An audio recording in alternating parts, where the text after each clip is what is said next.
I keep telling myself that I have to get to the point of spirituality, like my mom's spirituality, because when we have conversations about death, she would not fear death. She'd be like, when the Lord calls me, I will go.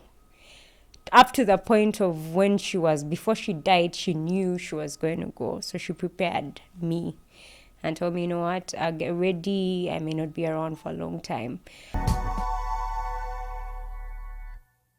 Live with Simon Chris Makanga. Friends, thank you so much for the good comments on YouTube. Thank you so much for the subscription and also the likes. If you're new here, kindly go ahead and subscribe.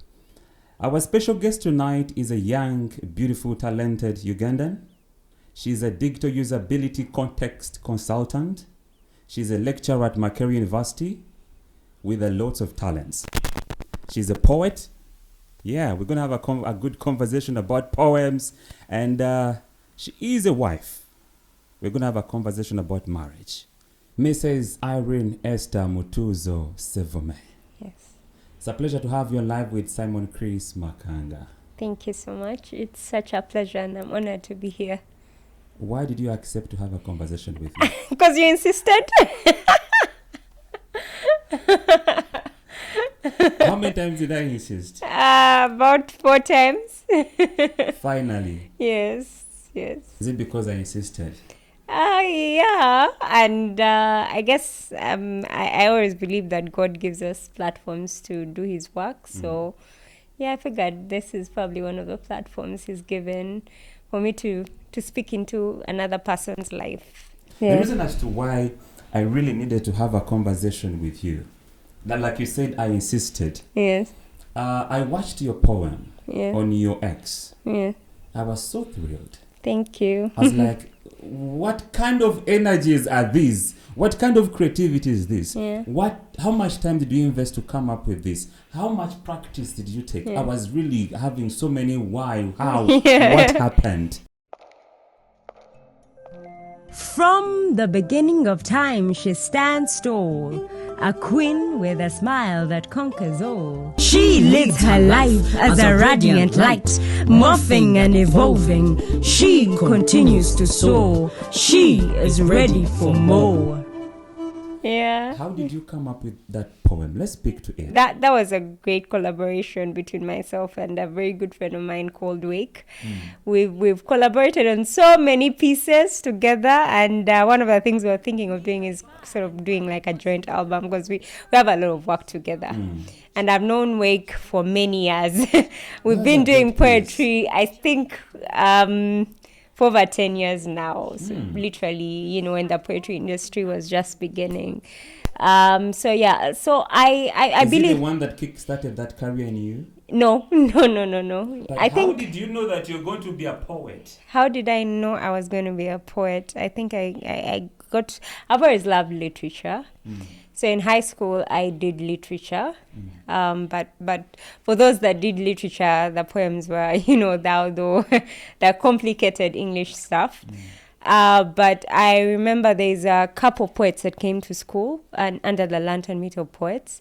And I think that was the first time I encountered the art of poetry in theater. And it was so beautiful and so understanding, and it could evoke emotions. And I also used to watch a lot of P4CM. P4CM is a group of Christian poets. So poets writing Christian poetry, basically.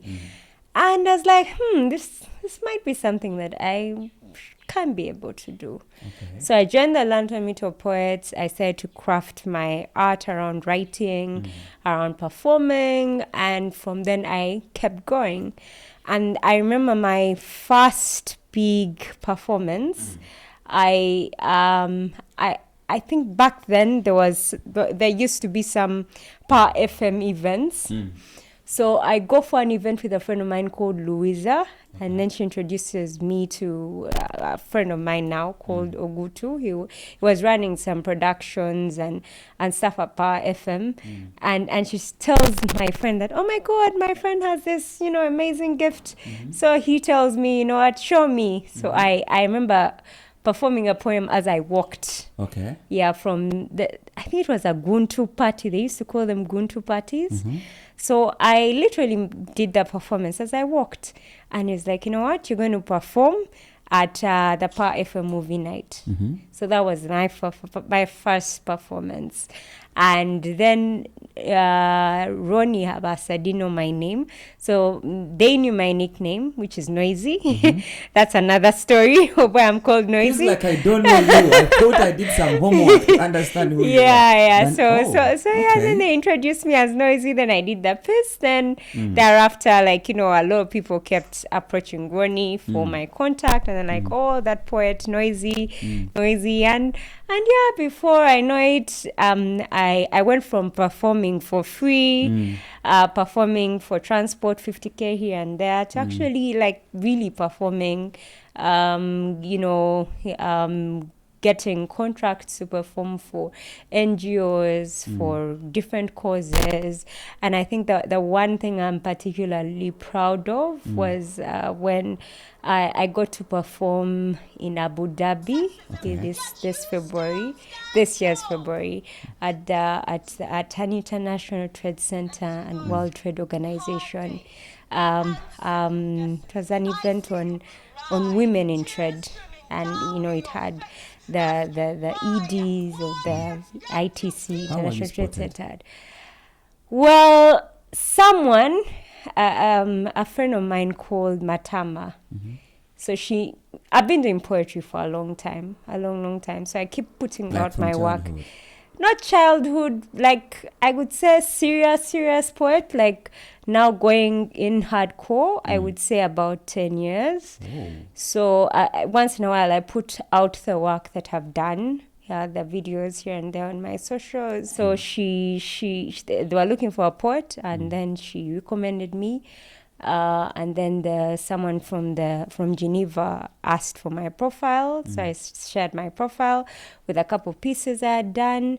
And then the next thing, I'm in a meeting and I've been told, oh, among 7 poets, you stood out, and you know everything happened so fast. And before I knew it, I was in Abu Dhabi presenting to major world leaders, and humbled. I couldn't believe it. I actually didn't tell a lot of people. That was your first international performance? Yes. I actually didn't tell people until the performance ended. Did you pinch yourself? Yeah, a lot of times. I didn't, and to me, it was like an eye-opener. Like, I should take poetry seriously. So I'm putting in a lot of the work now, working on content, working on videos. Yeah, like I didn't. I at times I have imposter syndrome, so I was shocked that I stood out. Yeah. When I was thinking about this conversation with you, I'm like, okay, where do I start from? From the PhD student? Yeah. Let's start from the consultant. Yeah. Let's start with the poet. Yeah. Where do I start from? Yeah. But how would you stay motivated? I think it goes, I draw a lot from my mom. So my mom, at the point of her death, she died pretty young. Oh. She was a mother, a full-time mother. She was, she had 2 jobs. So she was lecturing, and then she was a PA. She was doing her PhD at the time of her death. She was a farmer. She was also like the matriarch of her family. So she was doing so many things, and she was doing them amazingly. And my mom was very spiritual, and she would say that, you know what, I only have one life. I have to give my all, There is no second life. And I keep telling myself that I have to get to the point of spirituality, like my mom's spirituality, because when we have conversations about death, she would not fear death. She'd be like, when the Lord calls me, I will go. Up to the point of when before she died, she knew she was going to go. So she prepared me and told me, you know what, I'll get ready. I may not be around for a long time. So that so for me, it teaches me that we've been given talents, again drawing from the parable of the talents, that you've been given so many talents, and it's sad that sometimes the world tries to box you up, like, oh, you should be this, oh, you should be this, oh, you should be that. And I'm not downplaying the fact that the art of mastery is important, but you can find your niche and master those things. Now for me, I would say I've zeroed down. Of course, when I was younger, the pool was a lot larger. But as I've grown, I've zeroed down to who I am, what my interests are, where I want to be, what I want to focus on. So those, key 3-4 things, I'm willing to put in the work. I'm willing to be a master at that, and I'm willing to thrive and give as much as I can, because you only have one life. Like, I don't want to get into the audience of God and I'm looking down at earth and I'm like, oh, I should have done this. How do you watch fame? I believe with fame comes a lot of influence, and a lot of times we don't understand how much influence we have, and that you can influence in the right or wrong way. So I'm very, very careful, with when it comes to fame. And I try not to look at it as fame. I look at it as I'm doing the Lord's work. If people get to know my name along the way, well and good, I don't believe I should act like a higher being because of these talents that God has given me, or I should treat people as lesser beings, What is digital usability? I think for me, digital usability means that each and everyone is able to use a digital system, because you find that a lot of the systems that we have access to, or a lot of the digital tools that we have access to, are only limited to just a few people.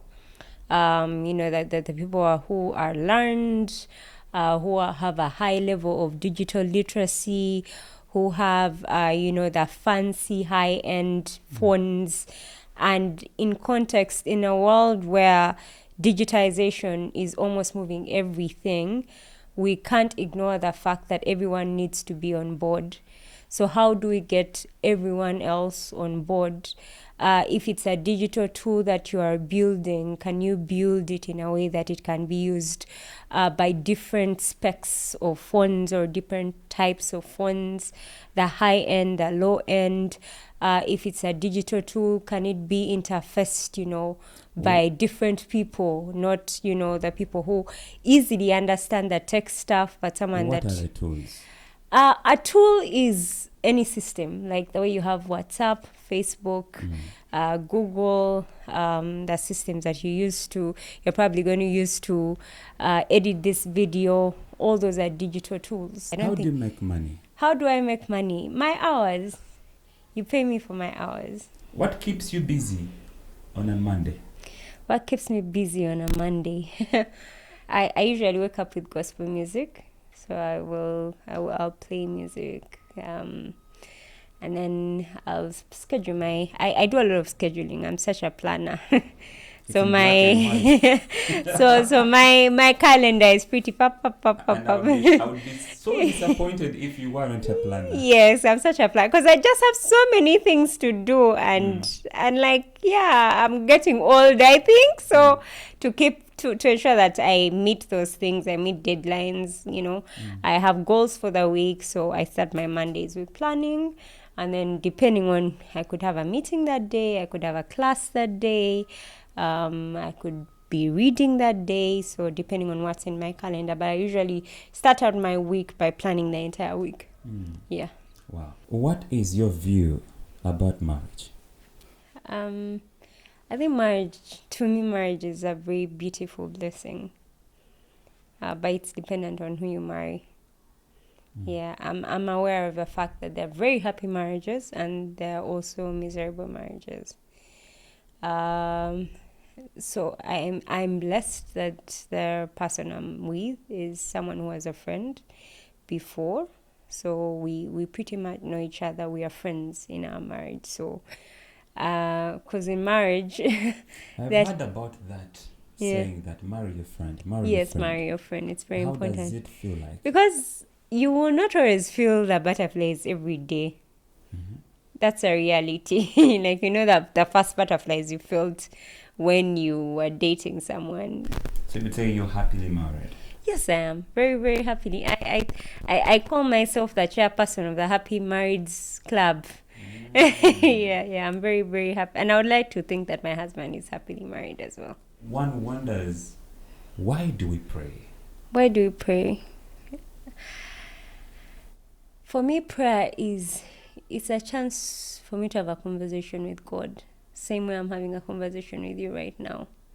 So when you're having a conversation with God, do you believe he's listening up there? Yeah, because half of the time I come out of those conversations with perspective that I didn't have going into them. So how would you deal with disappointments? If you're having a conversation with God, you desperately want something and doesn't come through. I think when I was younger, I hated to fail, because I won't lie, I have a bit of perfectionism in me, so I really, really hated to fail. But as I've grown, I realized that life is about seasons, and it's important for you to learn the lesson in that season. And if you're a believer, you know that no season is out of vain. The good seasons and the low seasons, like, they'll eventually pass and go. No matter how bad the season is, at least, like, there's seasons in my life that I just feel like, man, why am I going through this? You see, But it's that season went, and there was a brighter sun, that came. So I think for me, it's understanding that there's a power of seasons. I think that's a reality about growth. Yeah. And I think it's a true definition of maturity. Yeah. Because this is me thinking that most people do not understand that life is about seasons. Yeah. People will go through, and I've been there before, where you go through a situation in life and you're all asking yourself, why? Why? How did I get here?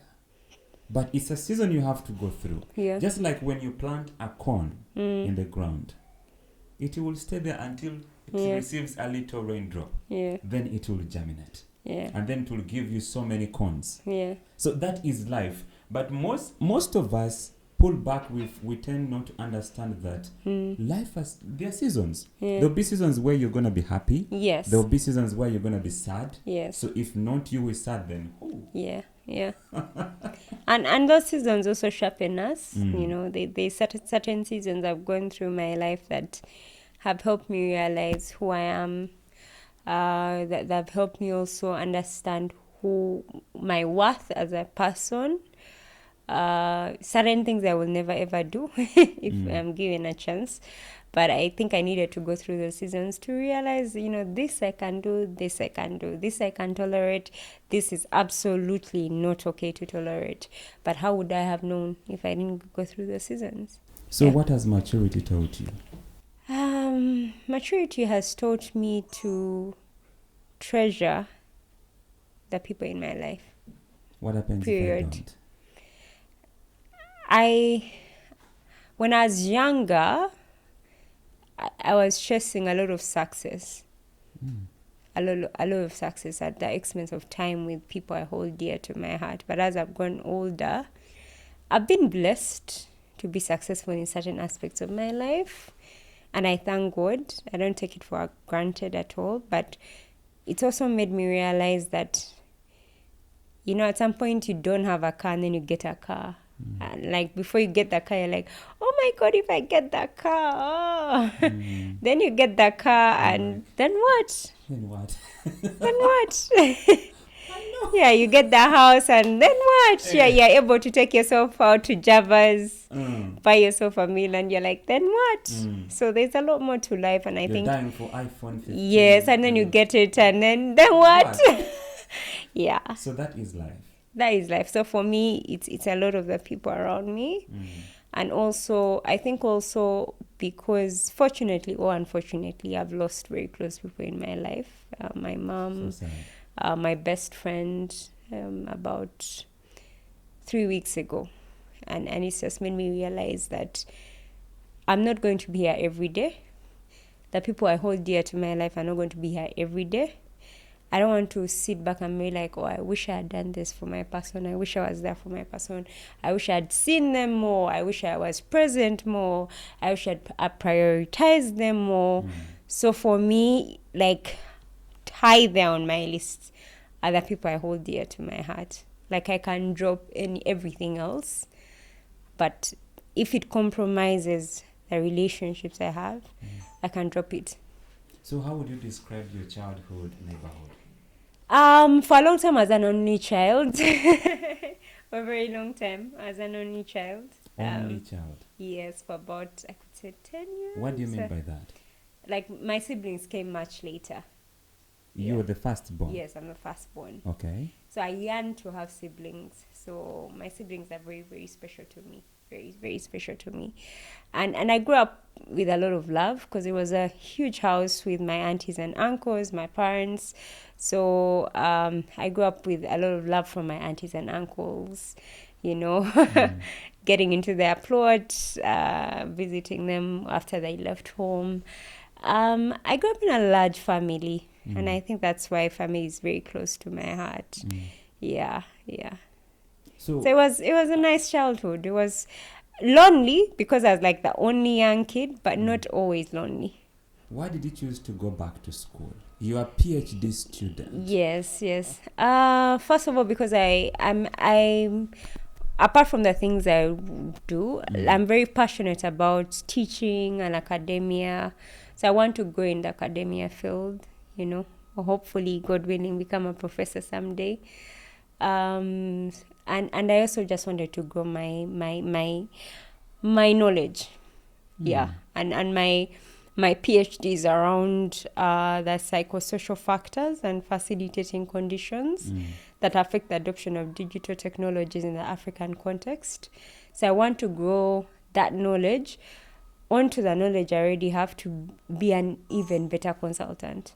I want to know, when you look at where you are, honestly speaking, Irene, the things you juggle with every day, should we say you are blessed or it's just a couple of hard works?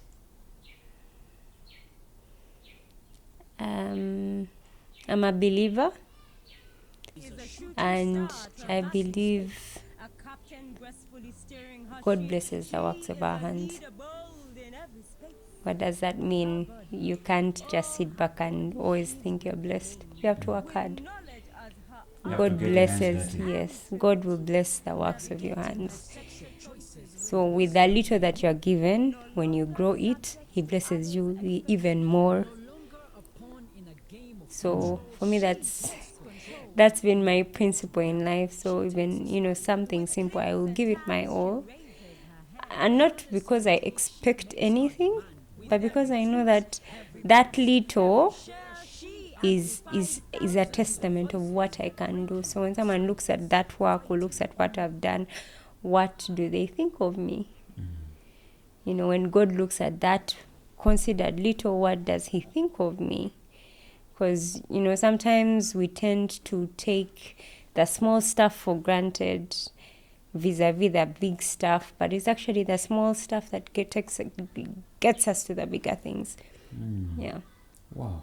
You're going to help us look into that camera and share some words of wisdom, most importantly to the young ladies, and tell them what makes you. Share with them. I always anchor my life and decisions and purpose on God. I believe that wisdom begins and ends with God, and I am who I am because of God. So I would encourage anyone that is sort of trying to figure out what they want to do, their purpose, how they should go about it, favor, who they should work with in this journey, where they should go. Talk to God and be specific with God. Tell God what's on your heart. Tell God your dreams, your visions, your aspirations, and let Him lead. You know, let Him lead and put in the work. Like I said, there's luck, there's favor, but there's also hard work. God blesses the works of our hands.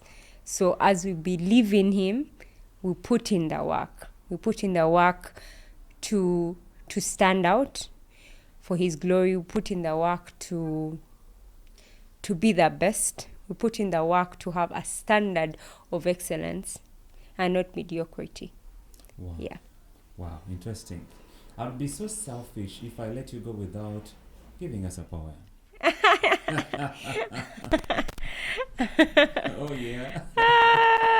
Shockingly, you're also speaking to the same woman. How do you speak to that woman you're speaking to in that poem? I think one of the most powerful lines I have written in a piece has been, hey, beautiful lady, you have forgotten your worth and beauty. That's what I'm talking about. Don't you understand that you are worth it? Everything about you is worth it. You are crafted by God in a beautiful way. Never forget that. Yeah. Wow, interesting. Thank you so much for passing by. Thank you. I appreciate for sharing your wisdom with us. Yeah. Especially the young ladies. Yeah. Because you're going somewhere, so you must leave a trail. Yes. Yes, for my sisters. For your sisters. Yeah. Thank you so much. Thank you. We are so delighted in that. Thank you so much. Yeah. Friends, thank you so much for being part of this show. We had a great conversation with a digital usability context consultant, and she has shared her life. Thank you so much for passing by. Thank you. Please go ahead and subscribe, like, and comment. Tell us what you feel about this. Until another episode for now, may the good Lord of Abraham, Isaac, and Jacob be with you until another episode for now. It's a bye-bye. Bye-bye.